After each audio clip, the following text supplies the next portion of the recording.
Day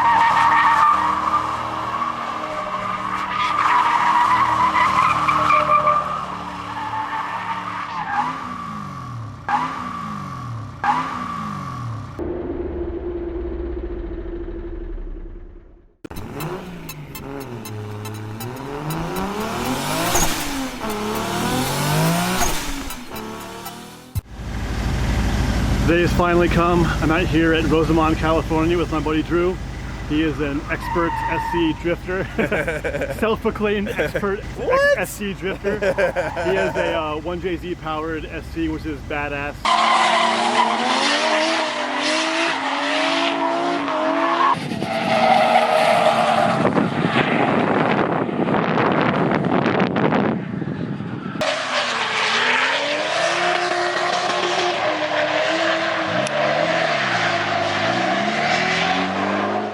Anyway, we are out here finally after almost 3 years of building this thing. I'm at the infamous balcony at Willow Springs, and we're gonna take this thing out drifting. Hopefully it won't catch on fire. So I wanted to hop in here really quick and talk about how this episode is going to work, because the day that I had planned at the track did not go as I had planned it. So the idea of having GoPros mounted all over the car didn't happen. I wanted to have like a helmet cam and everything.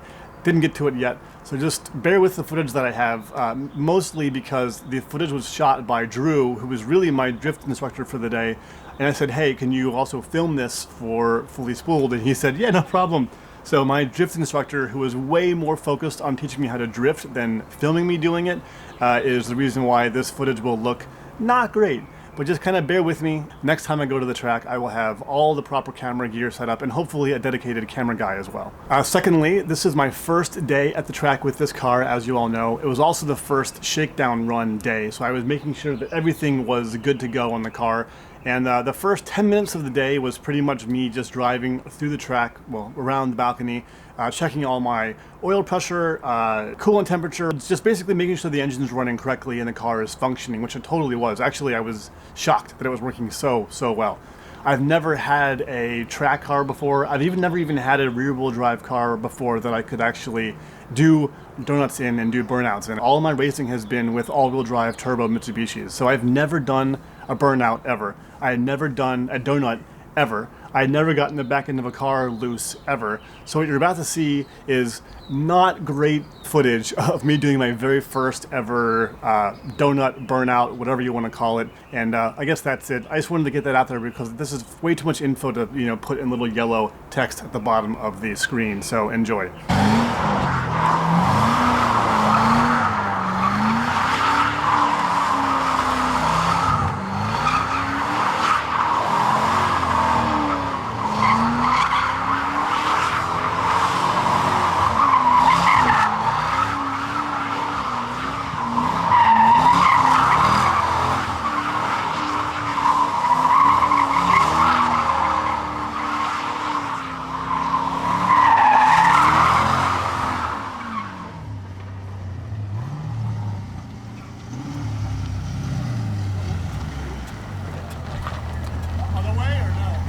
So now go around it the same way and try to make the circle bigger. So start tight and then try to make your circle a little bit bigger,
left again first, okay, just to kind of get my head back around it, and then I'll go right again.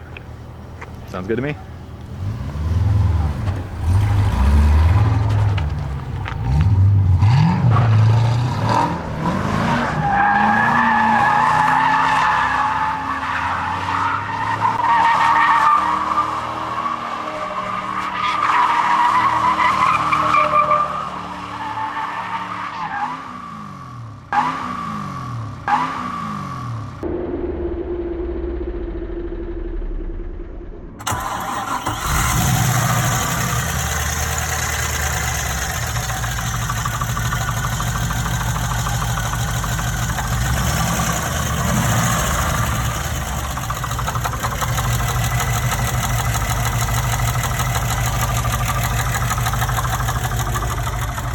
You know you're leaking gas.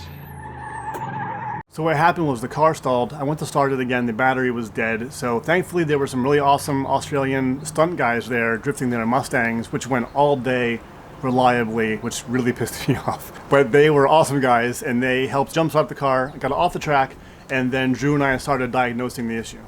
So we're getting some knocking issues from the engine. I got a little too sideways and stalled it, and then when I went to start it again, the battery was dead.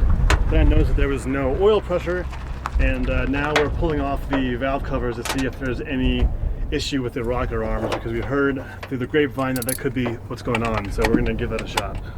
So at this point we stopped filming because the engine was not functioning. We put the car back on the trailer and just got it home.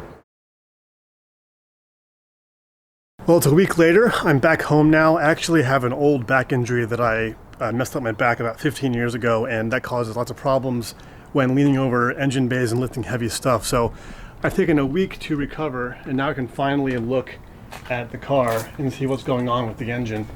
So I popped the hood, and I noticed down here there's a little bit of, I'm sure you can see it, but there's a little bit of old, or I guess oil or some kind of liquid that ran around there and dried up. I can't tell if that's old stuff that just has been sitting around for a while and it kind of got knocked loose while I was driving, or if it's a new thing, and if it's a new thing, it's not big enough clearly to cause the issues that I was having. So the next step is to drain the oil and look for any metal shavings.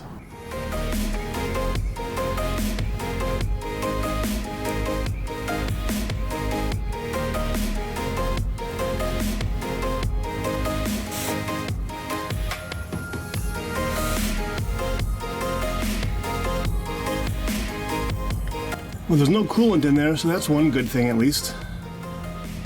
So the oil's all drained out, and it looks okay from here, but all of the metal shavings that would be in the engine would be at the bottom of the oil pan.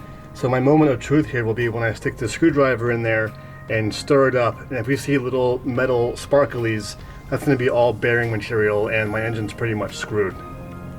Oh, I'm nervous.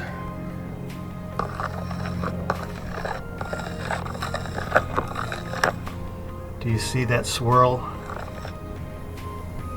That very faint, metallic looking swirl.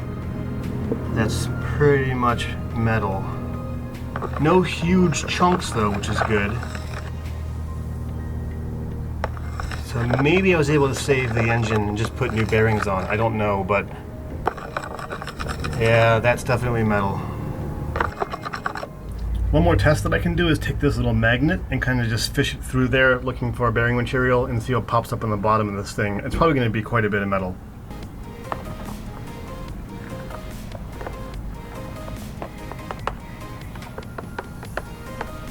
As you can see there on the bottom of the magnet, those are little pieces of metal that I picked up, which is all bearing material, hopefully just bearing material, but that's going to be one engine pull for me. So the oil's been sitting for a couple days now, and that means all of the bearing material or metal will be at the very bottom of the pan. So as I pour this oil out into this container, we should see a whole lot of like little silver metallic flecks.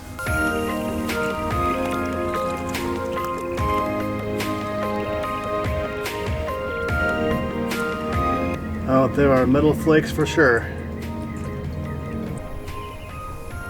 So we can clearly see how shiny and metallic all of these little particles are. And this stuff actually isn't bearing material. It actually like is just sort of clumpy oil or something. So those aren't actually pieces of metal. I'm not really sure what that is, but I will say that there's a lot of little shiny metallic particles in here.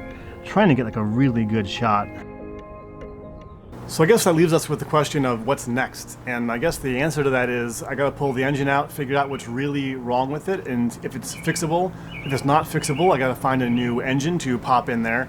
Unfortunately, engines in Southern California for these cars, any LS engine is insanely expensive. The 4.8 that I have in here is around $1,200. The 5.3s are like $1,500. The 6.0s are over $2,000, and that's just for the engine by itself, which is crazy with like 140,000 miles or whatever. I know they're crazy cheap in other parts of the country, but here they are very expensive. So if I can get it fixed, I'm gonna get it fixed. If I have to get a new block, I'm gonna get a new block. It's just very expensive to do all this stuff, and I don't have a ton of money to throw at my track car. So as soon as I have the engine figured out, the next step will be to address the oil problem that this engine's having. And LS engines in general are known to have oil starvation problems from the factory. GM tried to address that with the LS7 by doing kind of a hybrid wet sump, dry sump situation, which kind of worked, but it wasn't really a true dry sump. Race teams still had to remove that and put in an actual dry sump system to be reliable in high G turns. Now, as much as I would love to have a dry sump installed on this engine, I do not have $5,000 lying around to do that, nor do I have the sponsorships to just throw that kind of money at me. So my plan, since I'm all self-funded here, is to get a new larger capacity oil pan that has internal baffles, ideally a larger capacity oil pump, and then an AccuSump. And hopefully those three things together will let me get to the track and stay reliable. So that's all for the episode. As always, thank you guys for watching. I really do appreciate you sticking with me, even though I went to the track and blew my engine on my 3-year build in 10 minutes. It's very frustrating, but it happens. I'm staying positive. You know, this is my first engine blow. I'm going to have another one after that and probably a third one. And I'm going to hit stuff and things are going to break. That's just part of having a race car. So I'm staying positive. Hopefully you guys are too. I really appreciate you all watching. If you liked this video, please do throw a like, maybe subscribe to the channel, and I'll see you guys next time. So many trains and planes and automobiles making so much noise. Here comes the horn. Yep, there it is.